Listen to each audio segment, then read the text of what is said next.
जय हिंद दोस्तों। आज हम समझते हैं कि दांत, हमारे जो दांत होते हैं उनकी संरचना कैसी होती है, उनके प्रकार कितने तरह के होते हैं, उनके क्या कार्य हैं, उनके क्या रोग होते हैं और उनकी देखभाल कैसे की जाती है। तो दांतों को जो हम देखते हैं तो दांत एक कठोर और विभिन्न प्रकार के ऊतकों के बन से मिलकर बना होता है, संयोजित ऊतक होते हैं उनसे मिलकर बना होता है। तो दांत एक हड्डी का नहीं होता है। हड्डी तो क्या होता है कि टूट जाती है तो वापस जुड़ जाती है, पर दांत इस चीज़ होती है कि वापस नहीं जुड़ पाता। अगर टूट जाए ना, ये टूटता है तो जुड़ता नहीं है। तो ये संयोजित ऊतक से मिलकर बना होता है।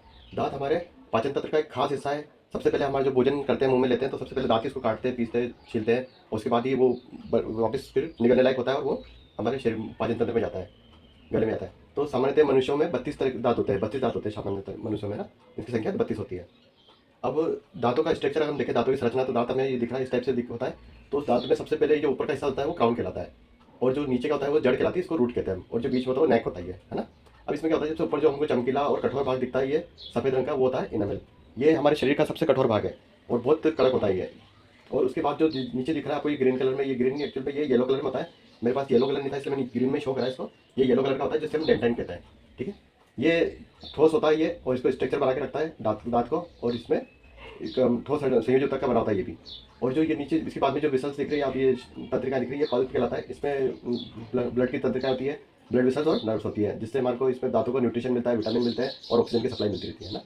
और जो साइड में ये दिख रहे हैं, ये गम्स होते हैं, जो मसूड़े होते हैं हमारे, इसमें होते हैं। और सीमेंटम जो होता है इसके अंदर, ये दांतों को बना के रखता है, इसको पकड़ के रखता है जब जब मसूड़ों के अंदर, जबड़े के अंदर। इससे ये दांत हिलते नहीं है और इसको पकड़ के रखते हैं ये मसूड़ों में। और ये इन्हीं सी ब्लड वेसल्स और नर्व से ही हमारे को मसूड़ों को भी सप्लाई मिलती है, ब्लड की सप्लाई होती है, ऑक्सीजन न्यूट्रिशन वगैरह मिलता रहता है। और जो ये दिख रहा है ये साइड में जो होते हैं बोन होते हैं, जबड़े, ये हमारे जबड़े का बोन होता है, इसमें ये फिक्स होता है सब। ठीक है। ये इसकी दांतों की संरचना है। और दांत, ये सबसे हमारे शरीर का जो एनिमल होता है वो सबसे हमारे शरीर का सबसे कठोर ठोस भाग होता है, हड्डियों से भी ठोस यही होता है। और इसके बाद हम देखते हैं तो दांतों के प्रकार। दांतों के कार्य जो होते हैं वो मानव पाचन तंत्र के लिए, जैसे भोजन या फल हम जो भी खाते हैं तो काटने, छीलने, तोड़ने, पीसने, चबाने आदि के कार्य करते हैं। और जानवरों में ये काटने, लड़ने के लिए भी होता है, जैसे कुत्ते लड़ते हैं तो दांतों से डराते हैं, चीर-फाड़ करते हैं, आदि कार्यों के काम भी काम आता है। और जो जैसे हाथी होता है तो वो दांत दिखाने के भी काम आते हैं। तो इस टाइप से ये दांतों के कार्य हैं, जानवरों में अलग होते हैं और मानवों के अंदर, इंसानों में अलग होते हैं। अब जो भोजन को काटते हैं, छीलते हैं, तोड़ते हैं, पीसते हैं, चबाते हैं, इन कार्यों के आधार पर हम दांतों को 4 भाग में डिवाइड करते हैं। 4 तरह के होते हैं ये।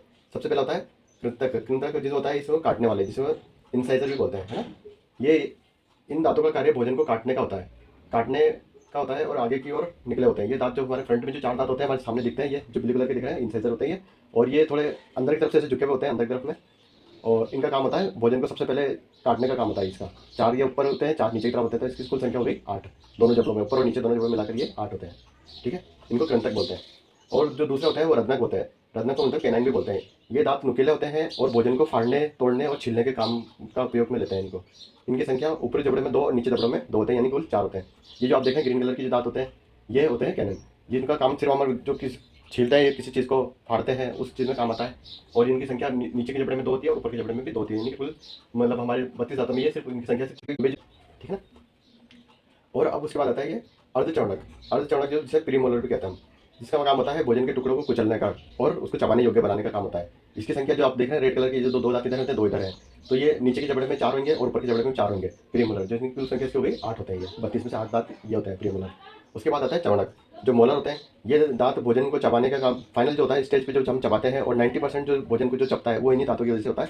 ये प्रीमोलर जिसको हम दाढ़ बोलते हैं, पीछे की तरफ में होते हैं ये। 3 इधर और 3 इधर, और ऊपर में भी 6 होते हैं, नीचे भी 6 होते हैं। तो इसकी कुल संख्या हो गई 12। मोलर जो होते हैं हमारी दाढ़ होती है वो 12 होती है। तो इस टाइप से हमारे ये 4 दांत होते हैं और इनके कार्य इस टाइप से होते हैं, जिससे हम भोजन को खाते हैं, चबाते हैं और पचाने योग्य, मतलब निकलने योग्य बनाते हैं।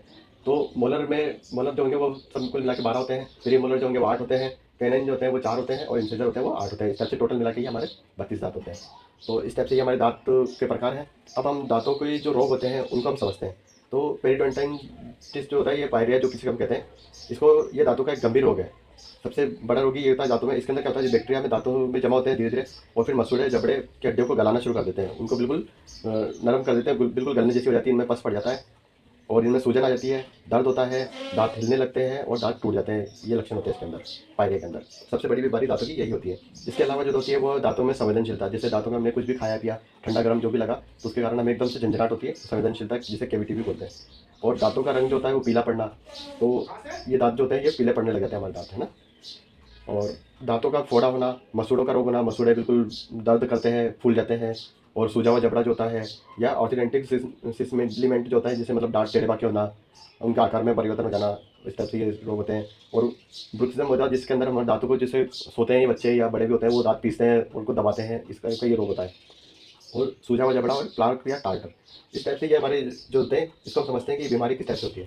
तो सबसे पहले जैसे हम, ये तो चित्र रहेगा, इसको मैं खराब नहीं करता हूँ। ये आप जो देख रहे हैं, ये होता है हमारा क्राउन, और इसके बाद ये इसकी जड़ें होती है, ये दांत की जड़ें, जिसे हम रूट बोलते हैं।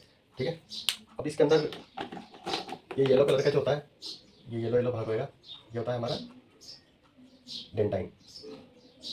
ठीक है, ये डेंटाइन होता है। और इसके पीछे बाद में ये हमारे पल्प होती है, जिसमें हमारी ब्लड वेसल्स चलती रहती है, ब्लड की सप्लाई होती है, ऑक्सीजन की सप्लाई होती है, न्यूट्रिशन मिलता है दांतों को, और विटामिन वगैरह इसमें मिलते रहते हैं। ये हमारी इसकी सप्लाई चलती रहती है। ठीक है, अब क्या होता है, जब केविटी जो रोग जो होता है, वो सबसे पहले क्या होता है कि जैसे हमारा ये, जिसे हम एनामेल बोलते हैं, ये सबसे ठोस भाग होता है। अब क्या होता है, जैसे हम कुछ खाते हैं या उम्र के साथ में ये थोड़ा घिस भी जाते हैं, थोड़े लाइनिंग आ जाती है इसमें, थोड़े थोड़े कट्टे कट्टे से हो जाते हैं, या कई बार हम दांतों की सफाई नहीं रखते हैं तो दांत धीरे धीरे धीरे सड़ने लगते हैं, उनमें बैक्टीरिया जमना शुरू हो जाता है। तो क्या होता है, सबसे पहले जो होता है वो होता है प्लाक जमना होता है। प्लाक जो होता है, जैसे हम यहाँ पर जो होगा, दांतों की जो मसूड़े हैं, जैसे दांतों के मसूड़े हैं, ये चीज़ बाहर जो दिखती होती है वो ये होती है, मसूड़े होते हैं, और अंदर में ये जो रूट होता है वो हमें दिखाई नहीं देते हैं इस टाइप से। तो कई बार क्या होता है कि दांतों के ऊपर गंदगी जमा होती है, लार जमा होती रहती है, और हम जो खाते हैं वो चीज़, भोजन के टुकड़े इकट्ठे हो जाते हैं, हम साफ सफाई नहीं करते हैं, तो ये दांतों पे पीलापन से इकट्ठा होने लग जाता है, ये पीलापन हो जाता है, और या फिर ऊपर के पे काला काला से दिखाई देता है, बहुत ज़्यादा हो जाता है। और इसके बाद क्या होता है, ये धीरे धीरे जमती रहती है, परत जमती रहती है, और ये जब जमते जमते बहुत हार्ड हो जाती है, तो हार्ड होने के बाद ये टार्टर कहलाती है। प्लाक जो पीला पीली परत होगी, नरम परत होती है, उसके बाद धीरे धीरे जमती हम साफ सफाई नहीं करते हैं, या किसी कारणवश जैसे हम ब्रश टाइम पे नहीं करते हैं, या तंबाकू, सिगरेट, गुटखा, कोल्ड ड्रिंक, चाय, कॉफी आदि जो हम पीते हैं, इसके पिगमेंट जो होते हैं वो धीरे धीरे जमते रहते हैं, और जमते जमते ये वो इसको पीला कर देते हैं, दांतों को पीला कर देते हैं। तंबाकू से दांत बिल्कुल ब्राउन भी रहते हैं, काले भी पड़ जाते हैं दांत। तो इस टाइप से गंदगी जमती रहती है। जमते जमते क्या होता है, जब ये बहुत ज़्यादा जम जाती है तो टार्टर हो जाती है, और फिर उसमें बैक्टीरिया जो होता है वो पड़ने लग जाते हैं, जब कीड़ा जो बोलते हैं जिसको हम बैक्टीरिया हो जाता है, वो उसको दांतों को इनामल जो होती है हमारी, इसको सड़ाने लग जाते हैं। तो इनामल जब सड़ती है तो धीरे धीरे हमारी ये सड़ते सड़ते जो ये काला पड़ जाता है, ये सड़ने लग जाती है। सड़ते सड़ते जब ये हमारे डेंटाइन की तरफ आती है, जब ये काले यहाँ तक सड़ता है दांत, तो हमें किसी तरह का एहसास नहीं होता है, दर्द हल्का फुल्का रहेगा या नहीं भी होता दर्द। पर जैसे ये इनामल जब होता है पूरा सड़ते सड़ते, जब ये डेंटाइन के पास आ जाता है, यहाँ पर सड़ता है, तब हमें बिल्कुल हल्का सा भी कुछ भी खाते पीते ही ठंडा गर्म खाती झंझनाहट होगी, दर्द होगा, हम असहनीय दर्द होता है। और फिर ये डेंटाइन को धीरे धीरे जब ये ज़्यादा बढ़ जाता है, कैविटी जो होती है इसको ज़्यादा बढ़ जाएगी, तो ये डेंटाइन से क्रॉस करते करते हमारे पल्प पे आ जाती है। पल्प पे जब आती है तब हमें बिल्कुल सहन नहीं कर पाते, इतना दर्द होता है, और ये दांत पूरी तरह से सड़ चुका होता है जब तक, और ये पूरा इसको पल्प में आने के बाद में ये इसमें पस पड़ जाता है, या साइड में भी पस पड़ जाएगा मसूड़ों में, दांत पूरा खराब हो जाएगा, और फिर दांत को निकालने जैसी कंडीशन हो जाती है।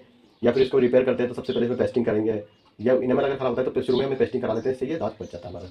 इस टाइप से कैविटी होती है, और मसूड़ों में दर्द होता है, पस ज़्यादा हो जाता है कि बैक्टीरिया ज़्यादा हो जाता है, हमारे मसूड़ों में भी पी पड़ जाती है, पस पड़ जाता है, और बहुत ज़्यादा सूजन सूजन हो जाती है, दर्द होती है, इंजली हो जाती है इसके अंदर से। ठीक है, और इस टाइप से। या फिर दूसरा जो होता है, दांतों के पीला जो होने का जो कारण होता है, दांत पीला हो जाते हैं। कई बार क्या होता है, हम बहुत ज़्यादा ब्रश करते हैं, या बहुत ज़्यादा दांतों का उम्र के साथ में दांत की जो इनामल होती है, वो परत जो होती है, हार्ड ये परत होती है, धीरे धीरे नरम कम हो जाती है, पतली हो जाती है। तो पतली होने के बाद हमें ये दांत जो अंदर जो डेंटाइन होता है वो हमें दिखने लग जाता है। इस कारण से हमें दांत या तो पीला पीला दिखेगा, हल्का पीलू दिखेगा, या फिर काले काले से दिखने लग जाते हैं दांत। इस कारण ये इनामल की जो परत होती है वो बिल्कुल कमजोर हो जाती है, और ये भी जब ये ठोस परत हट जाएगी तो ये दांत बिल्कुल कमजोर हो जाता है। तो इस टाइप से दांतों का रंग जो होता है वो पीला पड़ता है, और दांतों में फोड़ा होना, मसूड़े होना, कैविटी, और ये दांतों का टेढ़ा बाका होना, ये और सूजा हुआ जबड़ा, ये प्लाक के टाइप, जब हमने समझ गया, इस टाइप से ये हमारे दांतों के रोग होते हैं। अब ये क्या होता है कि जब दांतों में इतनी ज़्यादा बीमारी होती है, दर्द होता है, उससे पहले हम अगर दांतों की देखभाल रखें, साफ सफाई रखें, तो ये बीमारी इतनी बढ़ेगी नहीं, टाइम पे हम इसका इलाज कर लेते। तो इसके लिए हमें जो इसकी दांतों की देखभाल करनी होती है, उसके लिए हमें क्या क्या करना होता है, हमें प्रतिदिन ब्रश करना होगा। रोजाना ब्रश करें, या तो सुबह शाम भी करें तो भी ठीक है, और कम से कम दांतों को प्रतिदिन ब्रश रखें। दांतों को जो ब्रश रखते हैं वो हम बिल्कुल नरम रेशे का रखें, जिससे दांतों को ज़्यादा इफेक्ट नहीं हो, इनामल हमारी खराब नहीं हो, या मसूड़े खराब नहीं होते हैं। ठोस रखेंगे तो हमारे मसूड़े भी छिल जाएंगे, और ये हमारी इनेमल परत होती है वो भी धीरे धीरे घिसती रहती है। तो नरम ब्रश का उपयोग करें, और टूथपेस्ट का इस्तेमाल करें बिल्कुल कम मात्रा में। बच्चों को तो बिल्कुल छोटी मात्रा में दें, मटर के दाने के बराबर, या बिल्कुल कम मात्रा में इसका यूज़ करें, क्योंकि इसमें भी केमिकल्स वगैरह आते हैं जो नुकसान देते हैं। और भोजन करते हैं, नाश्ता करने उसके बाद हमें पानी से अच्छी तरह से प्लास करना चाहिए, कुला कर लेना चाहिए, जिससे दांतों में जो कीटाणु होते हैं, ये खाने के जो कारण होते हैं, जो भी होता है, ये टाइम से निकलते रहे, दांत साफ होते रहे। तो हमें ये आदत बना लेनी चाहिए कि भोजन और नाश्ते के बाद हमें पानी से एक बार कुल्ला कर लेना चाहिए। और अगर हम उंगली डाल के जो कुल्ला करते हैं पुराने टाइम में जो करते थे, उससे क्या होता है कि हमारे मसूड़ों की जो होती है विसल्स वगैरह, जो इनकी ब्लड का रोटेशन होता है वो भी सही से होता रहता है, और मसूड़े भी स्वस्थ रहते हैं, और दांत भी अच्छी तरह से उंगली डालने से साफ हो जाते हैं। ज़्यादा ब्रश करने से भी मसूड़े और ये इनामल खराब हो जाती है। तो हमें ये कुल्ला करने की आदत रखनी चाहिए। और दूसरा जो हमारे खान पान के अंदर जो हमारा बहुत ज़्यादा खराब हो चुका है, जैसे लोग पर तंबाकू खाते हैं, गुटखा खाते हैं, सिगरेट पीते हैं, स्मोकिंग वगैरह, कोल्ड ड्रिंक जो पीते हैं जिसमें बहुत ज़्यादा वो एसिड होता है, तो कोल्ड ड्रिंक वगैरह जो पीते हैं वो भी धीरे धीरे जाके जमता रहता है। और जो शराब पीते हैं वो उसके भी कारण ये हमारे दांत पीले जाते हैं, खराब होते हैं। और चाय कॉफ़ी के अंदर जो टेनिन का पिगमेंट होता है वो धीरे धीरे आके इस पे जमते रहते हैं और लेयर बना लेते हैं। ये प्लाक बनता है और टाटर बनता रहता है धीरे धीरे से। तो इसका भी हमें कम से कम यूज़ करना चाहिए, नहीं के बराबर यूज़ करना चाहिए इन चीज़ों का जो नुकसानदायक है। और इसका उपयोग अगर करते भी हैं तो हमें टाइम टाइम से हमें दांत साफ कर लेनी चाहिए। और ये भी ध्यान रखना चाहिए कि जैसे हमने मान लो कि चाय पी ली, कॉफ़ी पी ली, गर्म चीज़ पी ली, तो उसको थोड़ी देर बाद ही हमें दांत साफ करनी चाहिए। तुरंत ठंडा पानी से पानी डालेंगे तो हमें दांत और खराब हो जाते हैं। तो इसको दांतों को टाइम टाइम से साफ रखना चाहिए। दांतों को साफ रखने के साथ साथ में हमें जीभ को भी साफ रखना चाहिए। जीभ में भी अगर बैक्टीरिया लगे रहेंगे तो ये दांतों में वापस आके चिपकते हैं और ये जीभ से हमारे बैक्टीरिया दांत वापस खराब होते हैं। और कुछ जो आयुर्वेदिक में भी है कि ऑयल पुलिंग करना होता है, तो ऑयल पुलिंग में जैसे हमारा नारियल का तेल वगैरह हुआ, उसको मुंह में डाल के 15-20 मिनट चलाते हैं तो इससे ऑयल पुलिंग होती है। ये भी डॉक्टर की सलाह के हिसाब से हमें किस टाइप का ऑयल यूज़ करना चाहिए, कितना टाइम यूज़ करना चाहिए। और दांतों में अगर दर्द है तो लौंग का तेल भी लाते हैं। इस टाइप से डॉक्टर की सलाह के हिसाब से हमें ऑयल पुलिंग करनी चाहिए। सौंफ, इलायची आदि का जो विटामिन डी वाली चीज़ें होती है उनका सेवन करते रहना चाहिए, जैसे दांतों में मजबूती आती रहे, इनामेल वगैरह, डेंटिन वगैरह जो खराब नहीं होते हैं। उसके अलावा हमें जो सड़न वगैरह जो होती है वो भी नहीं होती है और बदबू भी नहीं आती है इसके अंदर से, जो हमारी इलायची और सौंफ का सेवन करते हैं खाने के बाद। हमें मीठे और एसिडिक खानों से बचना चाहिए, इनसे हमारी कैविटी ज़्यादा बढ़ती है और दांत ज़्यादा खराब होते हैं। और अगर खाते हैं तो तुरंत हमें दांत साफ कर लेना चाहिए। समय समय पर हमें पानी पीते रहना चाहिए और पानी को कुल्ला करते रहना चाहिए, जिससे हमें पानी अच्छी तरह से हम दांतों में लेंगे, कुल्ला करेंगे, साफ करेंगे तो दांत धीरे धीरे साफ होते रहते हैं। और पानी की अमीर नहीं रखनी चाहिए। और समय समय पे हमें डॉक्टर को दिखाते रहना चाहिए कि हमारे डॉक्टर के दांतों में कोई कैविटी कुछ धीरे धीरे जम जाता है। दांतों के जो बाहर से होता है वो तो हमें दिख जाता है, हम साफ कर लेते हैं। कई बार दांतों के बीच में जमा रहता है, या फिर जान मान लो इतनी हल्की फुल्की कैविटी हो तो हम तुरंत डॉक्टर के पास जाएंगे तो ये रिकवर हो जाएगा। पर ज़्यादा बढ़ने के बाद में फिर ये दांत निकालने टूटने जैसी कंडीशन आ जाती है, या फिर बहुत ज़्यादा कंडीशन खराब होने के बाद डॉक्टर के पास जाते हैं तो फिर ये दांतों की रिपेयरिंग बहुत ज़्यादा हो जाती है। तो इसलिए हमें कम से कम साल में 2 बार दांत डॉक्टर को दिखा देना चाहिए। कोई भी समस्या हो उससे पहले ही हम डॉक्टर के पास चले जाना चाहिए और उनसे परामर्श लेना चाहिए। उनके जो भी रिकमेंड करते हैं वो चीज़ हमें खाना चाहिए। तो इस टाइप से हमारे ये दांतों को हमने समझा और इसके जो जनरल नॉलेज, जनरल जानकारियाँ थी वो हमने समझी। सामान्य जानकारी जैसे संरचना क्या होती है, इसका स्ट्रक्चर, इसके प्रकार, दांतों के प्रकार क्या क्या होते हैं, इनके क्या कार्य हैं और कार्यों के आधार पर इनको किस टाइप से हम डिवाइड करते हैं, और इनके जो रोग होते हैं और रोगों के लक्षण और उनके जो देखभाल हम कैसे कर सकते हैं जिससे हमें दांत स्वस्थ रहें और हमें ज़्यादा परेशानियों का सामना ना करना पड़े। इसलिए समय समय में दांतों की देखभाल भी करते रहना चाहिए। Thanks for watching. वीडियो अच्छी लगी हो तो लाइक, कमेंट, शेयर, सब्सक्राइब करें।